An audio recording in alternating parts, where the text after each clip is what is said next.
മാറ്റിയത് നമ്മളൊക്കൊന്നും അറിയില്ല, നമുക്കൊന്നും അറിയത്തില്ല.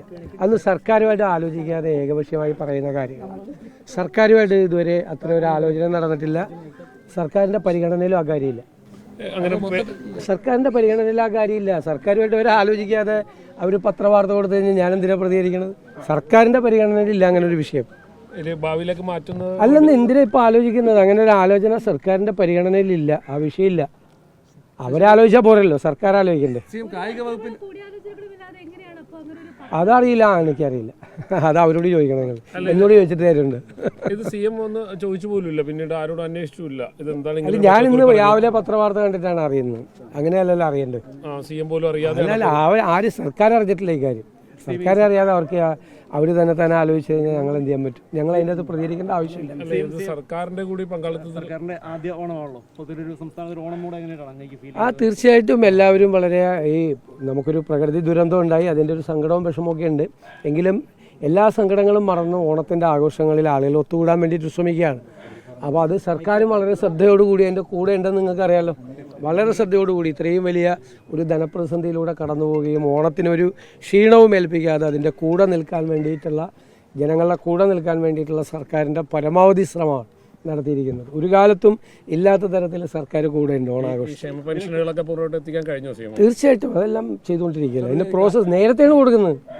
അതായത് 25-ാം തീയതി കഴിഞ്ഞതിന് ശേഷം അടുത്ത മാസം 1-ാം തീയതിക്ക് കൊടുക്കേണ്ട പെൻഷൻ ഈ മാസം നേരത്തെ കൊടുത്തു തുടങ്ങുകയാണ്. ഓണം ആയതുകൊണ്ട് മനസ്സിലായില്ലേ? നേരത്തെ കൊടുക്കുകയാണ്. അത് വൈകിയെന്ന് പറയല്ലേ?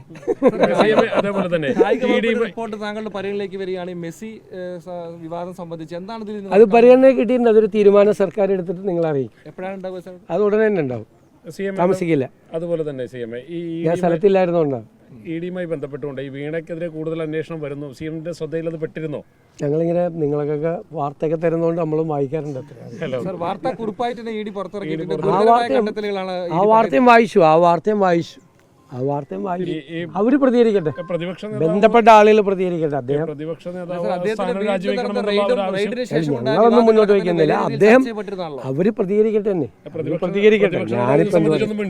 ഒരു അന്വേഷണം നടക്കുകയല്ലേ. ഞാൻ ആ അന്വേഷണത്തിന്റെ ഇടയിൽ കയറി മുഖ്യമന്ത്രി എന്നുള്ള നിലയിൽ അതിനെക്കുറിച്ചൊരു കമന്റ് പറയുന്നതിൽ ഒരു അനൗചിത്യമുണ്ട്.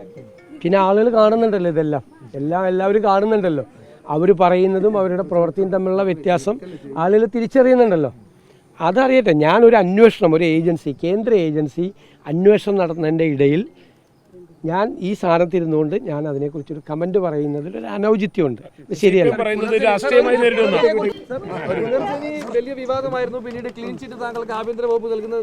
ആഭ്യന്തര വകുപ്പ് അല്ല നൽകിയത്, എനിക്ക് കഴിഞ്ഞ സർക്കാരാണ് ക്ലീൻ ചിറ്റ് നൽകിയത്. അതിവിടെ നിരന്തരമായിട്ട് ചെയ്തുകൊണ്ടിരിക്കുകയാണ്. ഇപ്പം 5 വീടുകളുടെ ശിലാസ്ഥാപനമാണ് ഇന്ന് രാവിലെ നടക്കുന്നത്. വേറെ ഒരു 5 വീടുകളുടെയും പിന്നെ ഒരു 4 വീടിൻ്റെ ഫ്ലാറ്റിൻ്റെയും പണി ഇപ്പോൾ പൂർത്തിയാകാറായി. അതിവിടെ നടന്നുകൊണ്ടിരിക്കുകയാണ്. ഈ പ്രശ്നങ്ങൾ ഉണ്ടാക്കാൻ ശ്രമിക്കുന്നതിൻ്റെ ഇടയിലും ഇതെല്ലാം നടന്നുകൊണ്ടിരിക്കുകയാണ്. ഈ വർക്കെല്ലാം നടന്നുകൊണ്ടിരിക്കുക. അത് മുന്നോട്ട് പോകും. അത് അവർ തന്നെ അന്വേഷിച്ച് അവർ തന്നെ കണ്ടെത്തി ഒന്നുമില്ലെന്ന്, വീണ്ടും അവരൊന്നും കൂടി അന്വേഷിച്ച് വീണ്ടും കണ്ടെത്തി ഒന്നുമില്ലെന്ന്. ഇത്രയേ ഉള്ളൂ.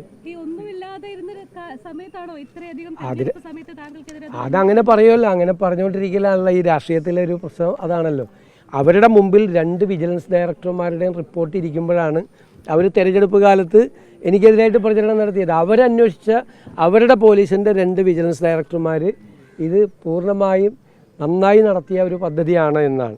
ഞാനൊരിക്കലും ഇത് രാഷ്ട്രീയ പ്രേരിതമായ അന്വേഷണമൊന്നും പറഞ്ഞിട്ടില്ല. ഞാൻ പറയാം അങ്ങനെ ഒരിക്കലും പറയില്ല. അന്വേഷിച്ചോളാണ് പറഞ്ഞത്. അന്വേഷിച്ച് ക്ലീൻ ചിറ്റ് കിട്ടുമെന്നുള്ള ഉറപ്പ് എനിക്കുണ്ടായി. ഞാൻ എൻ്റെ പ്രസംഗം നിങ്ങളെടുത്ത് നോക്ക്. ഏത് ഏജൻസി അന്വേഷിച്ചാലും അതിനൊരു ക്ലീൻ ചിറ്റ് കിട്ടും, അവരെ അഭിനന്ദിക്കൂടി ചെയ്യുമെന്ന് ഞാൻ പറഞ്ഞിരുന്നു അസംബ്ലിയിൽ. ഞാൻ CBI അന്വേഷണം എന്ന് പറഞ്ഞപ്പോൾ ഞാൻ CBI കൂടി അന്വേഷിക്കട്ടെ. ഞാൻ എന്തിനാ അങ്ങനെയൊക്കെ കമന്റ് പറയുന്നത്? ഇതെല്ലാം നിങ്ങളെല്ലാം കണ്ടുകൊണ്ടിരിക്കുകയല്ലേ. അതിലൊന്നും വരില്ല എന്നറിയാലോ. അത് നോക്കണം, ഇനിയിപ്പം നോക്കണം. നേരത്തെ നമ്മൾ കഴിഞ്ഞ തെരഞ്ഞെടുപ്പ് കാലത്ത് അതുവരെ ഉണ്ടാക്കിയിരിക്കുന്നതിൻ്റെ ലിസ്റ്റ് കൊടുത്ത് ഇനി പുതിയത് നമ്മൾ കൊടുക്കണം. ഇപ്പം നമ്മൾ ഏകദേശം ഒരു 100-150ഓളം വീടുകൾ നമ്മൾ പൂർത്തിയാക്കാൻ വേണ്ടി സഹായിക്കുന്നുണ്ട്. പൂർത്തിയാക്കാൻ വേണ്ടി വീട് പണി കാരണം ലൈഫ് പദ്ധതിയിലേക്ക് 4 ലക്ഷം രൂപ കിട്ടുന്നുള്ളത് പൂർത്തിയാക്കാൻ പറ്റുന്നത്. അത് പൂർത്തിയാക്കാൻ വേണ്ടി 1 ലക്ഷം രൂപ മുതൽ 2 ലക്ഷം രൂപ വരെ നിരവധി വീടുകൾക്ക് 100-ലധികം 150ഓളം വീടുകൾക്കായിട്ട് കൊടുക്കുന്നുണ്ട്. പിന്നെ ഇതുപോലത്തെ തീരെ ബുദ്ധിമുട്ടുള്ള ആളുകൾക്ക് നമ്മളിതിപ്പോൾ 450 സ്ക്വയർ ഫീറ്റാണ് വീട്. ഇന്ന് 5 വീടുകളുടെ ശിലാസ്ഥാപനമുണ്ട്.